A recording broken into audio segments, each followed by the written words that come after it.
The best thing you can do is the right thing. The next best thing you can do is the wrong thing. And the worst thing you can do is nothing. I must point something out.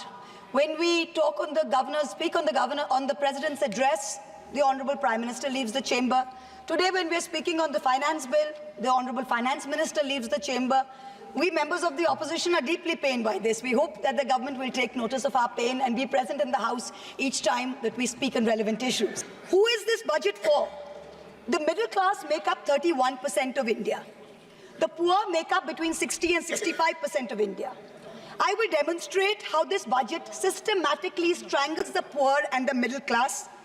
This is a kursi bajao budget.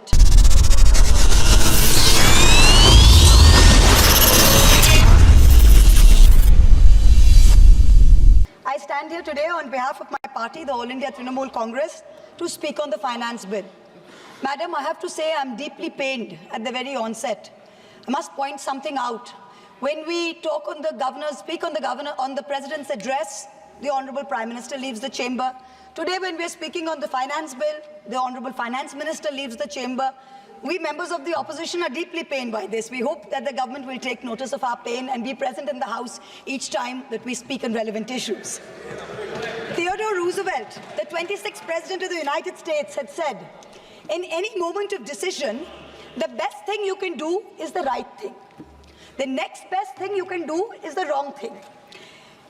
And the worst thing you can do is nothing." The Honorable Finance Minister has made a mockery of the people of India in this union budget by doing absolutely nothing. Whatever little changes are there are regressive and ill thought out. Means that the people did not want a business as usual approach. The people wanted a course correction. What have you done? You've not listened to the mandate. Vinash Kale Viprit Buddhi, you have done the exact opposite. You've kept the same cabinet, you've kept the same finance minister who's given the same shoddy budget. Who is this budget for? The middle class make up 31% of India. The poor make up between 60 and 65% of India. I will demonstrate how this budget systematically strangles the poor and the middle class. This is a kursi bajao budget, a save the chair budget for this government, and even that it doesn't do very well. Broadly, there are two types of taxes: direct taxes, indirect taxes. Direct taxes are known as progressive taxes. Why are they progressive? So income tax, property tax, investment tax on capital gains, these are done in a way that the richer you are, the more tax you pay. So they're kind of fairer. Sir, please. Sir. Sir, you're a chat person. What is this? Indirect taxes are regressive because everyone from the richest billionaire to the poorest laborer is paying the exact same tax. So GST, duties on petrol, duties on diesel are all indirect taxes. When we strive for a fair and equitable economy, we must have the balance of direct taxes and indirect taxes right. The US and the Europe broadly collect about 60% through direct taxes and 40% through indirect taxes. Some Scandinavian states with welfare models collect 70% through direct taxes, 30% from indirect taxes. In India, it is the exact opposite. 65% of tax collection comes from indirect taxes, where billionaires pay the same as the poorest laborers, and only 35% comes from direct taxes. Even within the direct tax bracket, for the first time in our country's history, salaried professionals and the middle class are sharing a greater tax burden than rich corporates. The middle class is contributing 55% of direct income taxes under this government, up from 38% under the UPA. The richest corporates in India today contribute only 45% of direct taxes.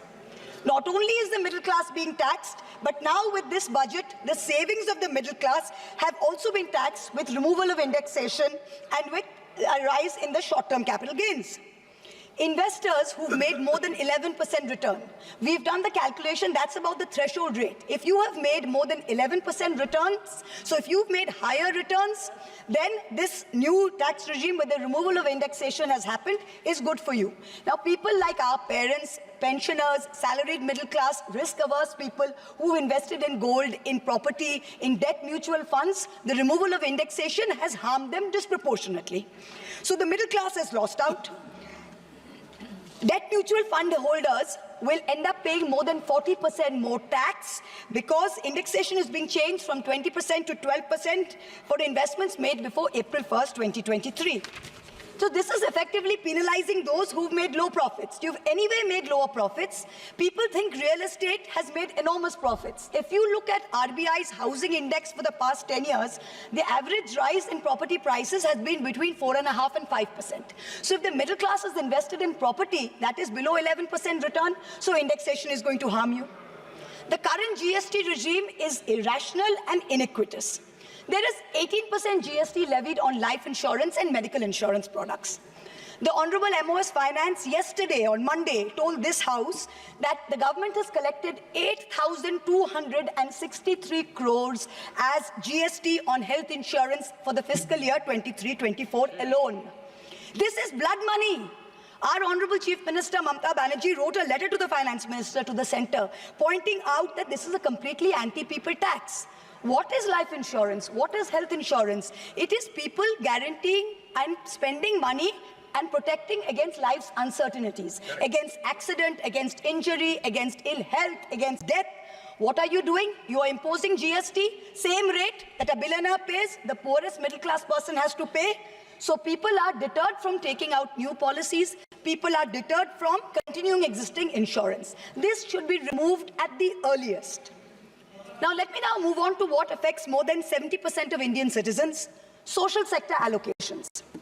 The general trend over the past decade, in every budget in the last 10 years, of which our Honorable Finance Minister has presented 7, has been in nominal terms, you have allocated more money to the social sector. But if you account for inflation and you look at real allocations, inflation adjusted, allocations have seen reductions of over 25% in the past 10 years. I'm going to look at real allocations, that is adjusted for inflation, for some major schemes in the past 10 years. Sarva Shiksha Abhijan, minus 18%. Rashtriya Madhyamik Shiksha Abhiyan, minus 9%. ICDS, which affects every child, it's a school scheme, minus 34%. Mission Anganwadi, minus 5%. PM Poshan, minus 45%.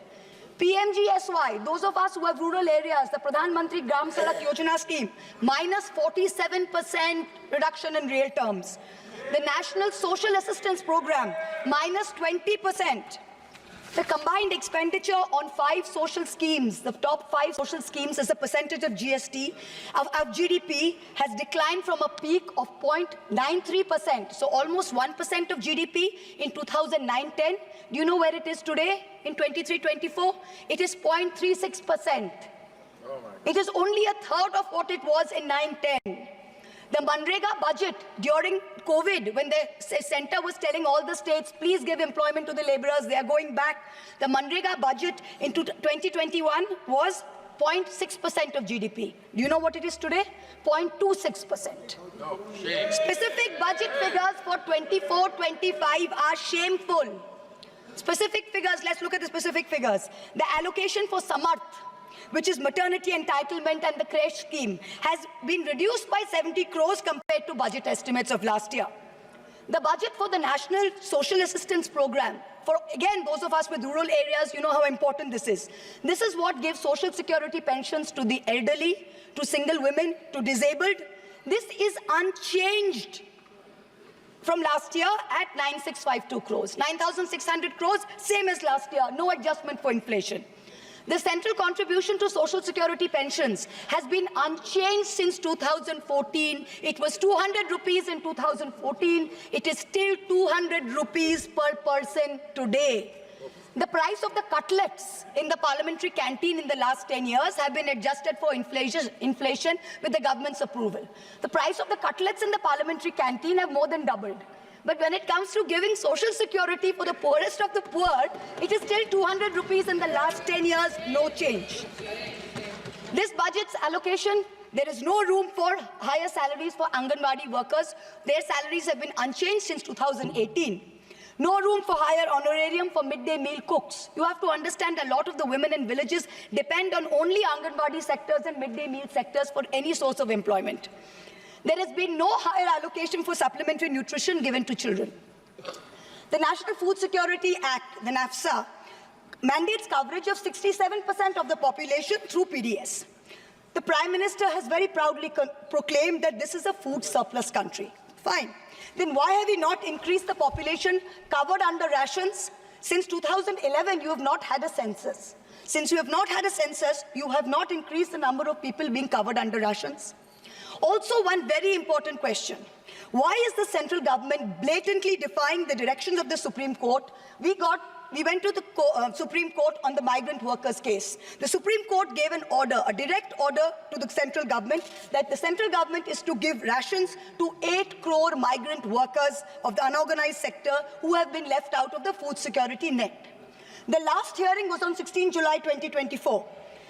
Court again said that you have to please give money to the states which have issued additional cards, ration cards.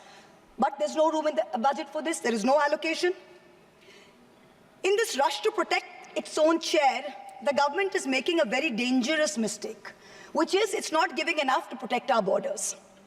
Military experts have repeatedly warned us that India's military capability has to be modernized because we are fighting on two fronts. One is against China, we need a dissuasive deterrent. Against Pakistan, we need an offensive deterrent. The budgetary allocation for defense in this budget is 6.22 lakh crores. This is a marginal decrease of 2,000 crores compared to revised budget estimates. We have reduced it by 2,000 crores.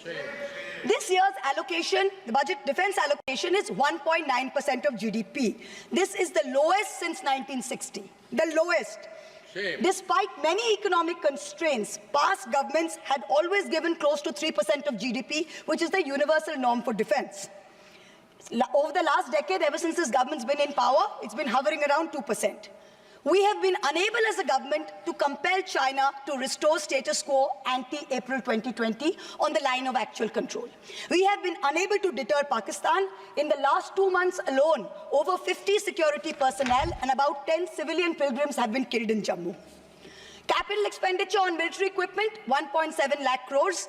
On paper, this shows that it's almost a 10% increase. What we haven't taken into consideration is this increase was largely due to Russia's inability to supply contracted weapons to us because of the Ukraine war. If we take into account inflation and we take into account the rising dollar rate, we're almost flat.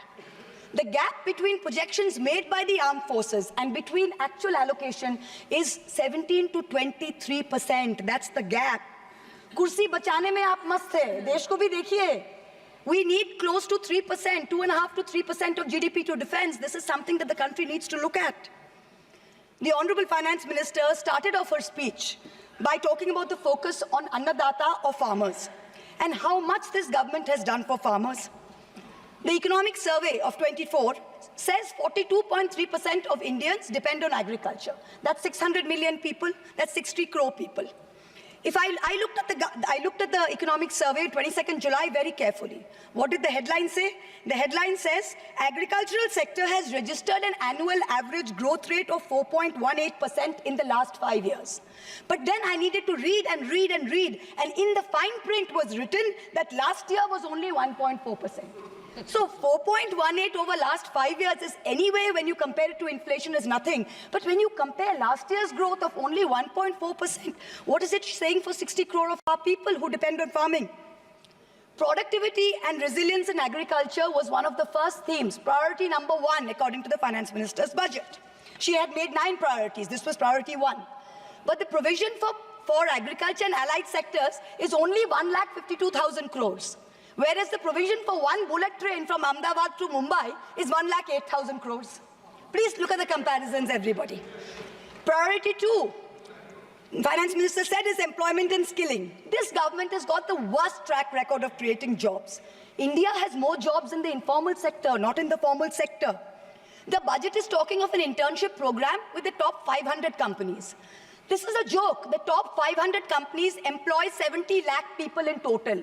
That is 1% of the total workforce. Our workforce is about 57 crores.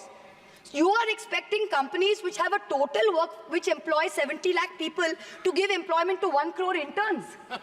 Please let us know how this is going to happen. I'm really curious.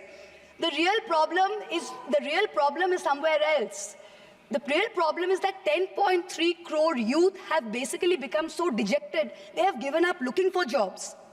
The finance minister, she mentions skilling loans, she mentions education loans. Skilling loans are for 25,000 people, education loans are for 1 lakh people. The country has 140 crore people. Now, what are we doing? Priority 3, according to the finance minister, inclusive human resource development and social justice. In this section, the budget says, first on Bihar, we will support expressways. What you're not saying is that you will make expressways which will charge very high tolls. So you are recovering the money, you're not doing anyone a favor. You're charging back-breaking tolls. You might give another bridge which might collapse. Yes. You will set up another power plant, which like Jharkhand may also be outsourced to a favorite businessman. Correct. He can be given a nice juicy PPA and sell more imported coal.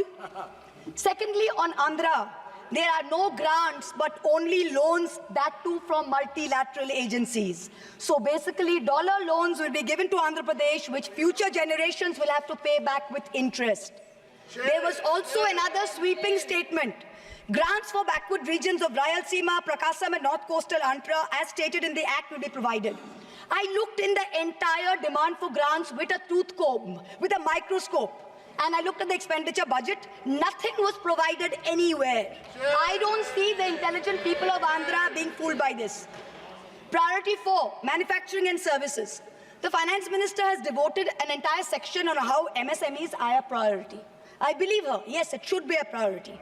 But I'm very confused. Most medium and small enterprises are either proprietorships or partnerships. Madam, can you please explain why these proprietorships and partnerships are taxed at higher rates than companies? This makes no sense. Is the A-team the only businesses who are sending truckloads and tempo loads? MSMEs are not sending, is that the problem? And also the government needs to get rid of the bizarre 29A of the Insolvency and Bankruptcy Code, because it is killing companies that are in trouble. It does not allow promoters to propose a resolution plan. As long as we have this code, promoters cannot propose a resolution plan. We need to get rid of this. Priority 5 in the finance minister's speech, urban development. The Prime Minister had said every citizen will get a house by 2022. We are now in 2024 and we are still making allocation for 3 crore more houses. Yes. Can you please tell us how many more houses we need and when it's going to be done? Let's get this over with. 2047. Priority 6, energy security. The less I speak about this, the better it is. Energy security is security for best friends. It's created by allowing best friends to import low-grade quality coal, mark it up as high-grade quality coal, and sell it to state development corporations at the cost of the country's environment, at the cost of the health of our citizens. Priority 7, the finance minister said, was infrastructure.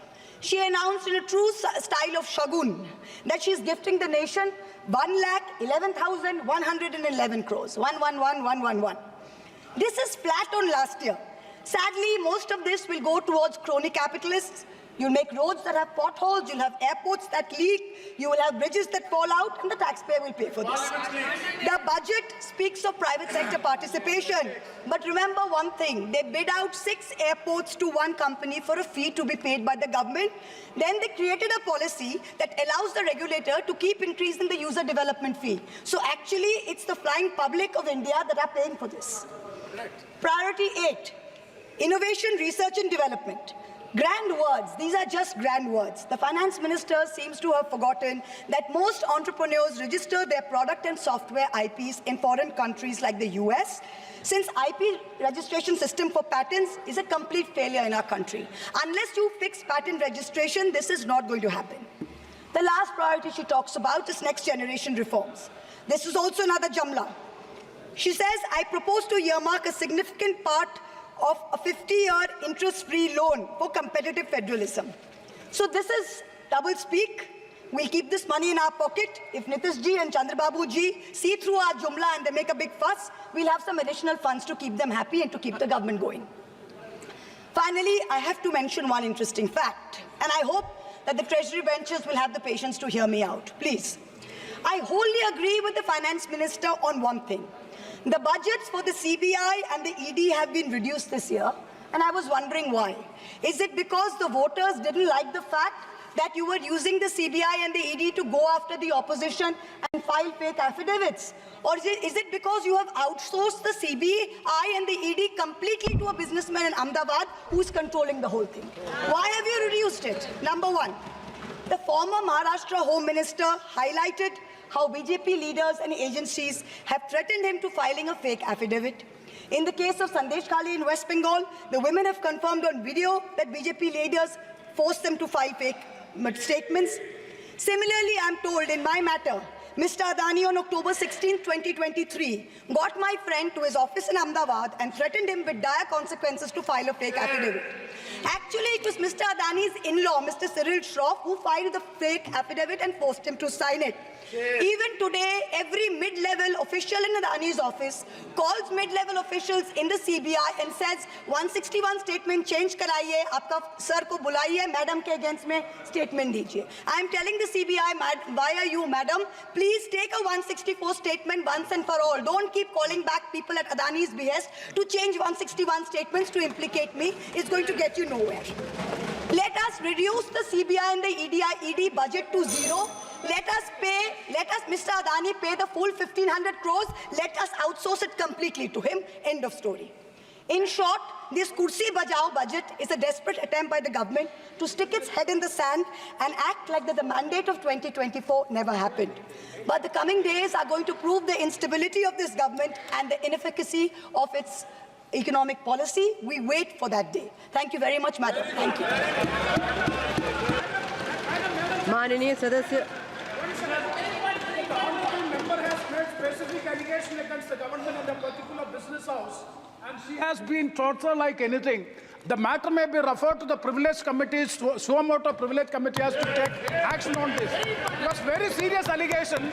A member of parliament is being tortured by a business house, and still it is being doing. That has to be looked into by the privilege committee. The privilege of a member is सभापति being महोदया, infringed. ये जिस case के बारे में जिक्र कर रही हैं, वो लोकपाल पर मेरा केस है। मेरा केस है, मैंने कंप्लेन किया है, मेरे कंप्लेन पर वो केस है। वो मामला सब जुडिस है, उसको सीबीआई और ईडी इन्वेस्टिगेट कर रही है, और इसीलिए इस सदन में नो क्या, ये मेरा केस है, लोकपाल पर मैंने जो है कंप्लेन किया हुआ है, और ये केस मेरे ऊपर है, इसीलिए मैं यहाँ बैठा हुआ हूँ। ये कुछ भी हो रहा है तो दरअसल हीरानंदानी को यदि हिम्मत है जिसके बारे में ये बात कर रही है, उसको हिंदुस्तान में आके सीबीआई उसको बुला रही है, वो आ क्यों नहीं रहा है? माननीय सदस्य Shri Arun Nehru ji. When I was on my legs, I was not provided the mic. When I was on my legs, I was not provided the mic.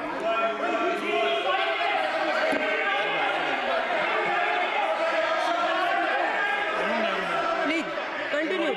Please सदस्य, please, माननीय सदस्य, please.